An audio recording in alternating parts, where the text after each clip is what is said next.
Diary of a Wimpy Kid, Rodrick Rules, is the second Wimpy Kid animated feature film. This was released in 2022. It's directed by Luke Cormican and Gino Nichelle, and I apologise if I've mispronounced any of those. It's written by Jeff Kinney, and we have a voice cast, including Brady Noon, Ethan William Childress, Hunter Dillon, Erica Cerra, Chris Diamantopoulos, and Ed Asner. And I really thoroughly enjoyed this. The reason I wanted to watch this, partly because I enjoyed the first one, I always meant to watch this one, but the third film is a Christmas film, which I want to watch sooner rather than later. I'm not sure if I needed to have seen this one to then watch the Christmas film, but that being said, you don't need to have watched the first film to watch this one either. But I'm glad that I watched it because I really thoroughly enjoyed it. Greg and his older brother Rodrick are home alone, and Rodrick decides to have a party. And he makes Greg do everything, the decorating, the setting up, whatever needs to be done. And then he locks Greg in the basement.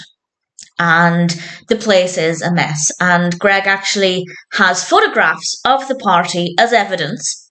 And he agrees to not tell their parents about the party in exchange for what we then know to be called as Rodrick rules. Basically, the rules of life through the eyes of Rodrick. He's basically learning from his big brother.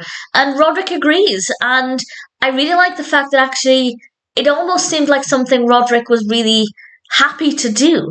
He was happy to impart his wisdom on his younger brother. And Greg was really happy to receive this. And throughout the film, we have the brothers bonding together in ways that they maybe don't usually do. And there was one scene in particular, it's not really a spoiler, but I'll save it for the end, just in case you don't want to know any real details. But there was one scene in particular that I found to be really moving, and it didn't go the way I expected, and I really liked it. And I thought that this was really, really sweet. And there are, of course, obstacles along the way, and there are times when it seems like Greg might have a reason to tell the parents what happened, and then Rodrick agrees to help out in a different way, and I think it's really well done.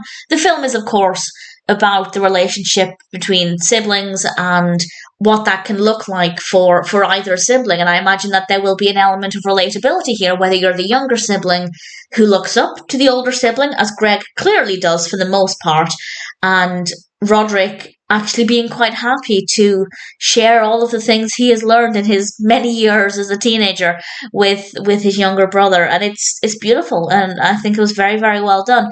Of course, there is another message: don't have a party when your parents are gone, because it might not end well. But that aside, I think it's delightful fun, beautifully done. The characters are wonderful, and I really, really thoroughly enjoyed it. The animation quality is absolutely beautiful. I think it's the animation style for Wimpy Kid, I just think is really charming, really delightful. I really enjoyed that.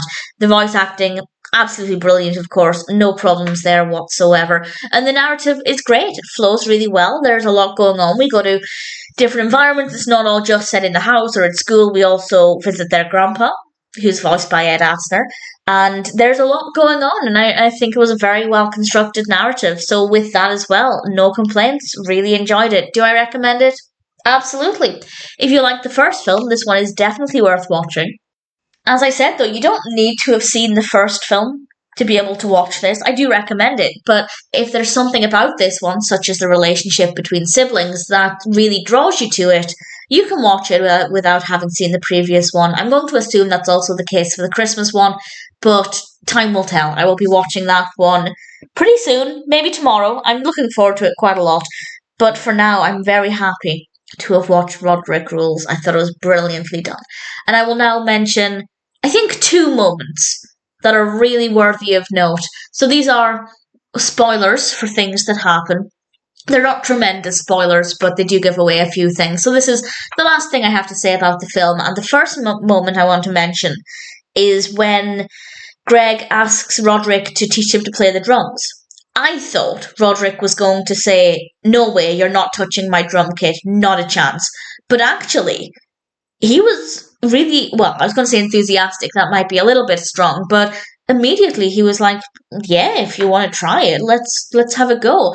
And he was really supportive of Greg, and he was praising him, saying that he had potential, and it was something they could bond over. And further down the line, maybe Rodrick could give Greg regular drum lessons, and it's something they can bond over. And I found that to be really moving, and something that hopefully anybody watching it who might be in Rodrick's position could take something positive from. The other bit that I really liked, because it was very moving, is when Greg asks Rodrick if they're okay, because he worries that they're going to drift apart because their father doesn't speak to his brother now. And Greg worries that that will happen to them. And I guess that's a genuine concern. If you see an example in your life of two brothers not talking, it makes it seem like that could be a reality for you too. And it was such a lovely moment, and I love how Rodrick handled it. I think Rodrick responded really well to Greg's genuine concern. I was very impressed with this film. I thought it was very, very well done. And I think I prefer it to the first film. And I really enjoyed the first film. I wasn't necessarily expecting to feel that way, so that's a really pleasant surprise. Definitely check it out if you haven't seen it. I thought Diary of a Wimpy Kid, Rodrick Rules was really great, and I'm really looking forward to watching the next one.